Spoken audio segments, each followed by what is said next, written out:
আদমের ছেলে মেয়ে শোনো, যেভাবে ডাকো আমি সেভাবে শুনি, যেভাবে আশা পোষণ করো আমি সেভাবে পূর্ণ করে থাকি। আদমের ছেলে মেয়ে শোনো, বিচারের মাঠে তোমাদের সাথে আবার দেখা হবে। এখন তো বলছে এভাবে হাদিসে কুদসি, বিচারের মাঠে আবার দেখা হবে। সারা পৃথিবীর মানুষ বিচারের মাঠে উপস্থিত হবে। সেদিন আল্লাহ তাআলা এসে বলবেন, ইয়া আদম লা আতাইতানি বিকুরাবিল আরদি কাতায়া সুম্মা লাকিতানি লা তুশরিক বিশাইআ লা আতাইতুকা বিকুরাবিহা মাগফিরা। আদমের ছেলে মেয়ে শোনো, আজকে বিচারের মাঠে উপস্থিত হয়েছ। আকাশ জমিন পরিপূর্ণ পাপ নিয়ে, পাপ আর পাপ, একেবারে আকাশ জমিন পরিপূর্ণ হয়ে আছে পাপে। আজকে তুমি যে পরিমাণ পাপ নিয়ে উপস্থিত হয়েছ, আমি সেই পরিমাণ ক্ষমা নিয়ে উপস্থিত হয়েছি। যদি শিরক না থাকে, তোমার যেই পরিমাণ পাপ আমার সেই পরিমাণ ক্ষমা, তোমার যেই পরিমাণ পাপ আমার সেই পরিমাণ ক্ষমা, তোমার যেই পরিমাণ পাপ, যত তোমার পাপ তত আমার ক্ষমা, যত তোমার পাপ তত আমার ক্ষমা, আমি পরোয়া করি না তুমি কত বড় পাপী। যদি শিরক না থাকে, সেই মহাপাপ, তবে এটা উত্তরবঙ্গ বাংলাদেশের অত শিরক নেই যত শিরক আছে চট্টগ্রামে, বরিশালে, সিলেটে। এই হিসাবে কিছুটা রক্ষা পাওয়া যেতে পারে। তবুও অনেক শিরক, তবুও অনেক শিরক আছে, জুলুমও আছে। অনেক শিরক কি আছে, স্বামী মরে যাওয়ার সাথে সাথে নাকের ফুল টুল যা আছে খুলে দিতে হবে। এটা তো হিন্দুদের নীতি, কেন খুলতে হবে? এটা তো শিরক। আবার এটা তো রংপুর, লালমনিরহাট, মানে বোনকে জমি দিতে হবে না, জমির মালিক সব ভাই। এই ছেলে দেখো, তোমার দাদা মারা গেছে 10 বছর হলো, তোমার বাপ এখনো তোমার ফুফুকে জমি দেয়নি।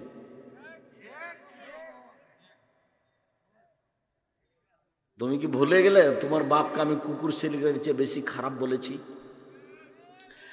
তুমি কষ্ট পেলে আসে যায় না, তোমার বাপ কষ্ট পেলে কিছু আসে যায় না। তোমার বাপের অত লজ্জা আছে তো আগামীকাল সন্ধ্যা হতে হতে জমি দিয়ে দেয় বেটা, নইলে তোমার বাপ কুকুর সিরিয়ালের চেয়ে খারাপ। কথাই চূড়ান্ত। তিতা লাগলে কি আর মিঠা লাগলে কি, কিছু আসে যায় না। তোমার বাপকে হিসাব করে আমি আব্দুর রাজ্জাক বিন ইউসুফ কোনোদিন কথা বলি না, আমার বলার প্রয়োজন নেই। 24 ঘন্টা কেন, তোমার বাপ জমি পাবে সকালে, তোমার ফুফু জমি নিবে বিকালে। ঘটনা কি এরকম না? একসাথে তো 10 বছর গেল কি করে? জবাব আমি দিব। আবার এটা লালমনিরহাট, মানে যৌতুক নেই, ভিক্ষা করে খেতে হবে, যৌতুক ফেরত দিতে হবে। ভিক্ষা করে খাবো কেন আব্দুর রাজ্জাক সাহেব? কাজ করে খেতে পারি। মানুষের বাড়িতে কাজ করে দিন মজুরি করে শ্বশুরকে কাপড় কিনে দিব, ভিক্ষা করে খাবো না। আমিও সেটাই বলি, ভিক্ষা করে খেতে হবে না। তবে ভিক্ষা করা টাকা দিয়ে চাউল কিনে ভাত খেলে ইবাদত কবুল হবে, কিন্তু যৌতুকের টাকা দিয়ে চাউল কিনে ভাত খেয়ে ইবাদত কবুল হবে না, ওটা হারাম টাকা। দেখি আমি বললাম তো, আর কিয়ামত পর্যন্ত সময় থাকলো কেউ উল্টিয়ে ধরতে পারে। কেউ বলে না কেন যে যৌতুক হালাল? আর তোমার বাপকে শরম লাগছে নাকি? দেখো তো, তোমার বাপ পাশে বসে আছে, লজ্জা পায় না? অত ছোট করতে চাইনি, তবুও বলছি, বাপ এটা ভিক্ষা করে খাও। যৌতুক নিবা কেন? যৌতুক নিবা কেন? গ্রামে যদি ভিক্ষা না দেয় তাহলে কাউনিয়া ট্রেন স্টেশনে যাও। গ্রামে যদি কাজ না পাও তাহলে কাউনিয়া ট্রেন স্টেশনে যাও, মানুষের ব্যাগ বোকচা গাড়িতে তুলে দিও। সারাদিন গাড়িতে তুলে দিলে 300 থেকে 500 টাকা হবে। এখন দিন মজুরি করে অনেক টাকা পাওয়া যায়।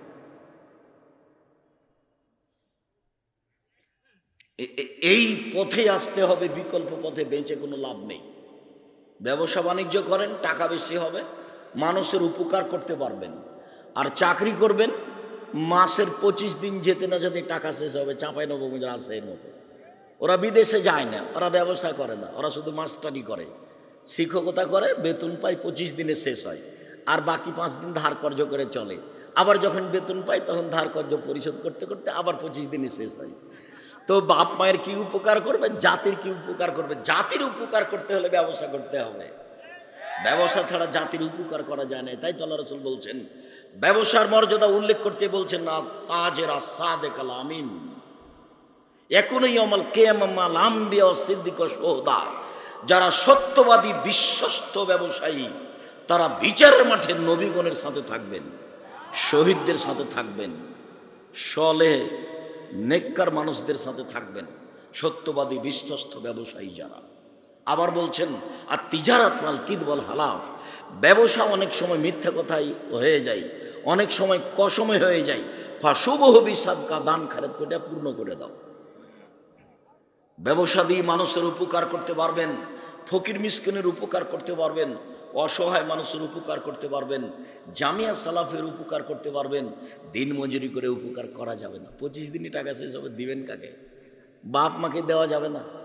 বাপ মা যদি টাকা চায় তাহলে আপনি বলবেন নিজেরই চলে না, ছেলে মেনে আবার আপনি। এটা কঠিন কাজ। নিজের জাতির বাপ মার জনগণের উপকার করতে হলে ব্যবসা করতে হবে। আল্লাহ রাসূল সাল্লাল্লাহু আলাইহি সাল্লাম সেটা ভালোবাসতেন। তিনি জমি চাষের নিন্দা করেছেন, বলেছেন জমি চাষ করলে অন্তর শক্ত হয়ে যায়। আর ব্যবসার ব্যাপারে তিনি অনেক বলেছেন, আর তিনি নিজেও ব্যবসায়ী ছিলেন। আর বলেছেন পার্টনারে ব্যবসা করলে তৃতীয় জন আল্লাহ থাকেন, তবে একজন যদি একটু ক্ষতি করে তখন আল্লাহ বলেন যে তাহলে আমি থাকো। দুইজন মিলে টাকা জমা করে ব্যবসা করেন ভালো, কিন্তু ব্যবসা করতে করতে একদিন তো যদি 10টা টাকা ওখান থেকে নিয়ে নেন, আপনার সাথী জানে না, ওই সঙ্গী পার্টনার জানে না 10টা টাকা নিয়ে নিয়েছেন, তখন আল্লাহ আর আপনার সাথে থাকবে না।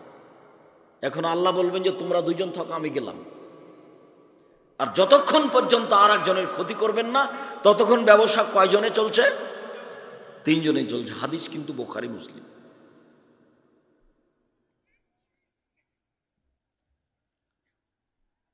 হালাল রুজির চেষ্টা করবেন। আবু হুরায়রা রাদিয়াল্লাহু তাআলা আনহু বলেন, রাসূল সাল্লাল্লাহু আলাইহি ওয়াসাল্লাম বলেছেন, সাবাতুন ইযিল্লুহুমুল্লাহু তাআলা ফি যিল্লিহি ওয়া লা যিল্লা ইল্লা যিল্লুহু। 7 শ্রেণীর মানুষ বিচারের মাঠে বিশেষ ছায়াতলে থাকবে, এরা খুব বেশি সম্মানী। 7 শ্রেণীর মানুষ বিচারের মাঠে বিশেষ ছায়াতলে থাকবে, যেদিন আল্লাহর ছায়া ছাড়া আর কোনো ছায়া থাকবে না। সেদিন সূর্য মানুষের মাথার উপরে হবে কামেকদারে মাইলিন, 1 মাইল উপরে, অর্ধ হাত উপরে সূর্য হবে, কথাটি মিথ্যা। কামেকদারে মাইলিন 1 মাইল উপরে হবে, প্রায় 1 মাইল উপরে হবে, এ কথা রাসূল সাল্লাল্লাহু আলাইহি সাল্লাম বলেন, হাদিস বুখারী মুসলিম। সেদিন সূর্যের তাপে মানুষের শরীর থেকে ঘাম এমনভাবে বের হবে যে কিছু কিছু মানুষ তার ঘামের মধ্যে থাকবে এখনো ফিয়ারাকেহি, কেউ কেউ তার ঘামের মধ্যে থাকবে মিনুম্মা এখনো কাবাইয়ে, কারো কারো শরীরের ঘাম হবে টাকনু পর্যন্ত, অমিনুম্মা এখনো এলা রোকবাতাই হে, কারো কারো ঘাম হবে হাঁটু পর্যন্ত, অমিনুম্মায়া কোনো এলা হাক্কাই হে, কারো কারো ঘাম হবে কোমর পর্যন্ত, অমিনুম্মায়া কোনো এলা তার কুয়াতেহি, কারো কারো ঘাম হবে নাক পর্যন্ত। শরীরের ঘাম নাক পর্যন্ত হবে। কি দিয়ে বুঝায় আপনাকে আমি বিচারের মাঠ কত কঠিন? কবর যত কঠিন, কিয়ামত তার চেয়ে অনেক অনেক বেশি কঠিন। কিয়ামতের মাঠ যত কঠিন, জাহান্নাম তার চেয়ে অনেক অনেক অনেক বেশি কঠিন। সম্মানিত দিনী ভাই বোন, বিচার মাঠে 7 শ্রেণীর মানুষ বিশেষ ছায়াতলে থাকবে, যেদিন আল্লাহর ছায়া ছাড়া আর কোনো ছায়া থাকবে না, যেদিন সূর্য মানুষের মাথার উপরে 1 মাইল উপরে থাকবে। 1 শ্রেণীর মানুষ ইমামুন আদিল, ন্যায় পরায়ণ নেতা। নেতৃত্ব খুব কঠিন জিনিস। উমর রাদিয়াল্লাহু তাআলা আনহু বলেছেন, খলিফা হওয়ার আগে যা কিছু নেকি করেছি, খলিফা হওয়ার পরে যা কিছু ক্ষতি হয়েছে, দুটা মিলে সমান সমান হয়ে কোন রকম করে জান্নাতে যেতে পারলেই হলো। অথচ উমারের জান্নাতের খবর জানেন?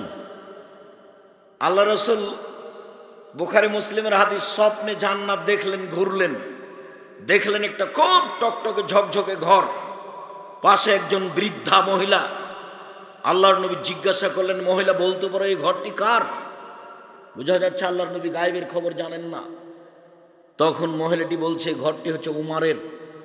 আল্লাহ রাসূল বলছেন সাল্লাল্লাহু আলাইহি সাল্লাম, ঘরের বাহির যত এত সুন্দর টকটকে ঝকঝকে হয়, ভিতরই বা কত সুন্দর। আমার দেখার ইচ্ছে হলো ঘরের ভিতর দেখে আসি, কিন্তু উমারের আত্মমর্যাদা আমার মনে পড়ল। আমি বললাম, এত বড় দামি মানুষের ঘরে ঢুকি কি করে? আমি তার ঘরে ঢুকলাম না, এত বড় মর্যাদাপূর্ণ মানুষের ঘর আমি ঢুকবো না। ঢুকি কি করে? ফজরের টাইমে উমারের সাথে দেখা হয়ে গেল। উমার, জান্নাতে আমি দেখলাম তোমার ঘর, খুব উন্নত মানের ঘর, দেখে আমার স্বাদ জাগলো। তোমার ঘরের ভিতরটা একটু দেখি, কিন্তু তোমার মর্যাদাকে লক্ষ্য করে আমি আর ঘরে ঢুকিনি। তখন উমর রাদিয়াল্লাহু তাআলা আনহু বলেন, আল্লাহর নবী, আপনি আমার আত্মমর্যাদাকে হিসাব করেন। এই বলে তিনি ঝরঝর করে কাঁদতে লাগলেন। ইনি উমর, অর্ধ পৃথিবীর খলিফা, কুশাগর বুদ্ধিজীবী রাজনীতিবিদ উমর। এই উমর বলেছিলেন, আমার রাজত্বের জীবনটা যতটুকু ক্ষতিপূর্ণ, আগের জীবনটা যতটুকু নেকির, দুইটা মিলে সমান সমান হয়ে জান্নাতে যেতে পারলেই হবে। অথচ আল্লাহ নবী বলছেন, বিচারের মাঠে 7 শ্রেণীর মানুষ বিশেষ ছায়াতলে থাকবে। তার এক শ্রেণীর মানুষ হচ্ছেন ন্যায়পরায়ণ নেতা। পৃথিবীতে সবচেয়ে ন্যায়পরায়ণ নেতা হচ্ছেন উমর। আল্লাহ রাসূল বলছেন, উমর, তোমার মান সম্মানে এত বেশি, উমর তোমাকে শয়তান দেখে ভয় করে।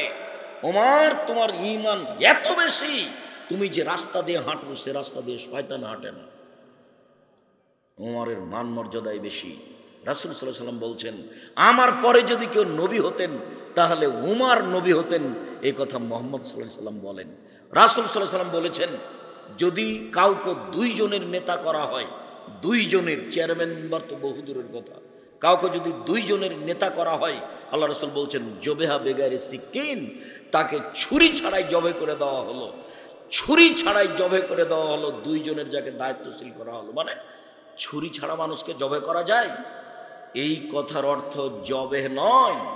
এই কথার অর্থ হলো ঠিকভাবে নেতৃত্ব দিলে দুনিয়া হারাবে, স্বার্থপরতায় নেতৃত্ব দিলে পরকাল হারাবে। ইহকালও টিকলো না, পরকালও টিকলো না, তার নাম ছুরিবিহীন জবে করা।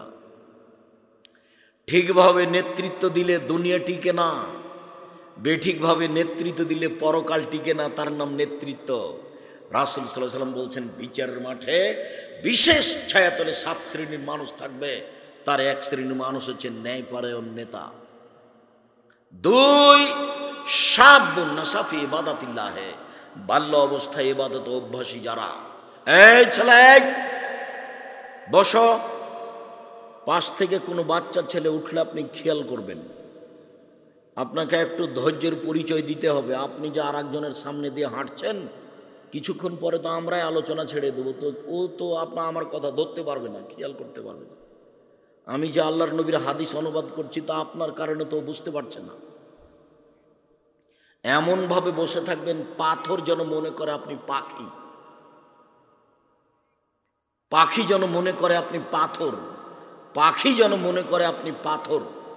তাই আপনার মাথায়, আপনার গায়ে বসতে চাচ্ছে। এমনভাবে এক খেয়ালে চেয়ে থাকবেন আর বসে থাকবেন, নড়াচড়া করবেন না, কারো গায়ে হাত দেবেন। এই ছেলে, খুব প্রস্তুত থাকো। বাল্য জীবন থেকে ইবাদত অভ্যাসী যারা, তারা থাকবে বিশেষ ছায়াতলে। 3, রাজুলুন কালবুহু মুআল্লাকুন বিল মসজিদ, ওই লোক বিশেষ ছায়াতলে থাকবে যার অন্তর মসজিদের সাথে লেগে আছে। খারাজা মিনহু হাত্তা ইয়াউদা ইলাইহি, মসজিদ থেকে বের হয়েছে, আবার কখন ফিরে যাবে, আবার কখন ফিরে যাবে। ছেলেকে বলে আব্বু আসরের টাইম হয়েছে, মেয়েকে বলে আম্মু আসরের টাইম হয়েছে, বৌমাকে বলে কি মা আসরের টাইম হয়েছে, মানে ব্যস্ত হয়ে গেছে মসজিদে যাওয়ার জন্য। এরকম মানুষ বিচারের মাঠে বিশেষ ছায়াতলে থাকবে। রাজুলানি তাহাব্বা ফিল্লাহ ইজতামা আলাইহি তাফরাকা আলাইহি, ওই 2 জন মানুষ বিচারের মাঠে বিশেষ ছায়াতলে থাকবে যারা আল্লাহকে ভালোবাসার জন্য বন্ধুত্ব গড়িয়েছে, যারা আল্লাহকে ভালোবাসার জন্য বন্ধুত্ব কেটে দিয়েছে। দোস্ত, তোমার সাথে সম্পর্ক অনেক দিন ছিল, কিন্তু তুমি তো অন্যায় থেকে বিরত হও না। দেখি তুমি দোকানে ঠিকই বসে আড্ডা পিটো, দেখি তুমি সিগারেট বিড়ি জর্দা ঠিকই খাও। আমি এটা পছন্দ করি না দোস্ত, আমি তোমার সাথে সম্পর্ক ছিন্ন করলাম, তুমি মনে কিছু নিও না। এই সম্পর্ক গড়ানো, সম্পর্ক ছিন্ন করা যদি আল্লাহর জন্য হয়ে থাকে, তাহলে এরা বিশেষ ছায়াতলে থাকবে। 4, রাজুলুন যাকারাল্লাহ খালিয়ান ফাবাজাতাইনাহু, ওই মানুষও, ওরাও বিচার মাঠে বিশেষ ছায়াতলে থাকবে যারা নির্জনে আল্লাহকে ডাকে। যখন আল্লাহকে ডাকে তখন 2 চোখের পানি ঝরঝর ঝরঝর করে ঝরে। এরকম আপনার ঘটেছে কোনো দিন? যেই ঘরে স্ত্রী ঘুমিয়ে আছে ওই ঘরে ইবাদত করবেন না, তাহাজ্জুদ ওই ঘরে পড়বেন না। কেননা আপনার কান্নার গতি যদি স্ত্রী শুনতে পায়, ও যদি জেগে যায়, তাহলে আপনার কান্নার গতিটা ভেঙে যাবে, আপনাকে কেমন কেমন লাগবে। তখন আপনি যে গতিতে কাঁদছিলেন সেটা আর টিকবে না।